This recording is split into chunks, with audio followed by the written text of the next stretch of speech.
Hello বন্ধুরা, কেমন আছো সবাই? আশা করি সবাই খুব ভালো আছো। অনেক দিন ধরেই প্ল্যান হচ্ছে বাড়ির সকলে মিলে একটা ডে আউটিংয়ে যাওয়ার। অবশেষে আজ দীর্ঘ প্রতীক্ষার অবসান ঘটাতে বাড়ির সকলে মিলে বেরিয়ে পড়লাম দেউলটির নিরালা রিসর্টের উদ্দেশ্যে। ঘণ্টাখানেক গাড়ি চলার পর চা ও ডাবের সাময়িক বিরতি নিয়ে গাড়ি আবার চলল দেউলটির দিকে।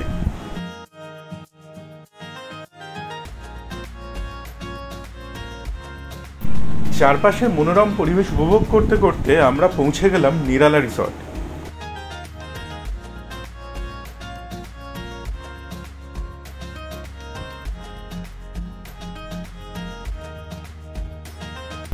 রিসর্টে ঢুকেই সবার প্রথম রিসেপশনে গিয়ে চেক ইন করে নিয়ে আমাদের জন্য অ্যালট করা রুমগুলো দেখে নিলাম। নন এসি এই রুমটি ছিল আমাদের প্যাকেজের মধ্যে ইনক্লুড। এটি ছাড়া আমরা আলাদাভাবে একটি এসি কটেজও নিয়েছিলাম, সেটার একটা রুম ট্যুর দেখে নাও ছোট করে।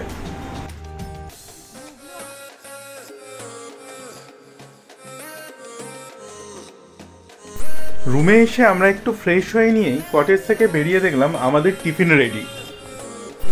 আর বাঙালিদের টিফিনে লুচি থাকবে না তাও কি কখনো হয়? তাই টিফিনে ছিল ফুলকো ফুলকো লুচি, আলুর দম আর মিষ্টি।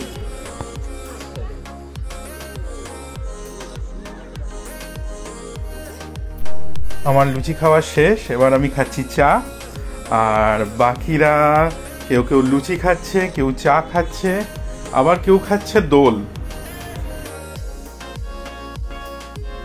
সবাই খাওয়া দাওয়া করছে, করুক। ততক্ষণ চলো তোমাদের একটু রিসর্টটা ঘুরিয়ে দেখিয়ে দিই।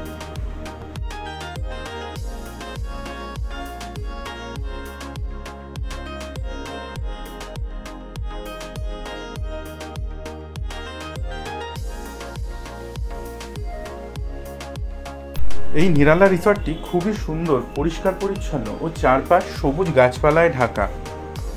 শুধু সবুজ গাছপালাই নয়, সাথে রয়েছে নানা রং বেরঙের ফুল। শহরের ব্যস্ত ও কোলাহলময় জীবন থেকে একটু শান্তি পেতে চলে আসাই যায় এরকম একটি সুন্দর রিসর্টে কিছুক্ষণ সময় কাটানোর জন্য। শুধু প্রাকৃতিক সৌন্দর্যই নয়, মজা করার জন্য রয়েছে একটি বড় সুইমিং পুলও।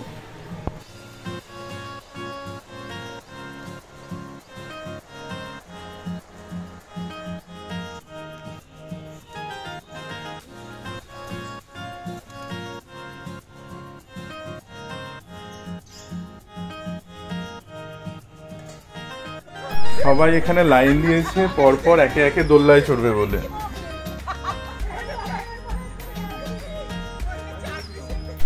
আমরা সব ভাইরা একসাথে, আর এত বড় মাঠ রয়েছে, সেখানে ক্রিকেট হবে না সেটাও কি আবার হয়?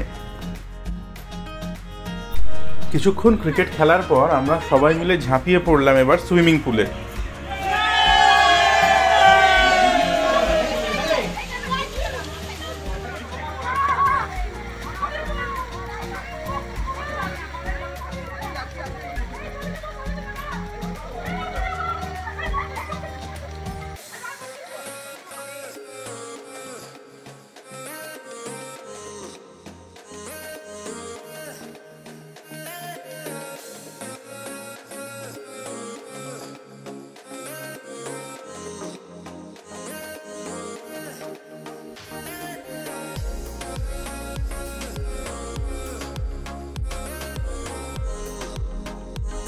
সুইমিং পুলে প্রচুর নাচানাচি আর মজা করার পর চলে এসেছিলাম লাঞ্চ করতে।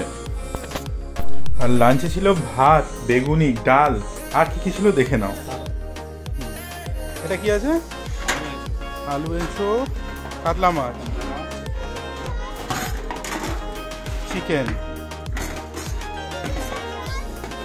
মাটন, আর এদিকে মিষ্টি, চাটনি, এটা কি আছে? পাঁপড়।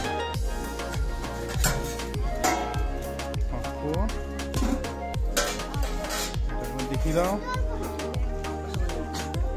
আমরাও এখন খাবার দাবার নিয়ে বসে পড়েছি লাঞ্চ করতে। আর খাবার দাবার কিন্তু অত্যন্ত সুস্বাদু ছিল। সবাই খাওয়া দাওয়া করছে, খাওয়া দাওয়া করতে করতেই প্ল্যানিং হচ্ছে পরবর্তী ট্রিপের কোথায় যাওয়া যায়। নিরালা রিসর্টে সুন্দর এই ডে আউটিং এর প্যাকেজটি পড়েছিল আমাদের পার হেড 850 টাকা করে। যার মধ্যে ছিল আনলিমিটেড খাওয়া দাওয়া আর একটি নন এসি রুম। এছাড়া পুল অ্যাক্সেসের জন্য পড়েছিল পার হেড 50 রুপিস, আর আমরা যে এসি কটেজটি নিয়েছিলাম সেটি পড়েছিল 3800 টাকা মতো। রিসর্টের ওয়েবসাইটের লিঙ্কটা আমি দিয়ে দেবো, সেখানে তোমরা সমস্ত ডিটেলস পেয়ে যাবে। আজ সারাদিন প্রচুর মজা করে এখন ফিরছি বাড়ির দিকে। চলো এখনকার মতো বিদায় বন্ধুরা। আর তোমরা জানিও ভিডিওটা কেমন লাগলো, ভালো লাগলে লাইক শেয়ার সাবস্ক্রাইব করে দিও। Bye bye.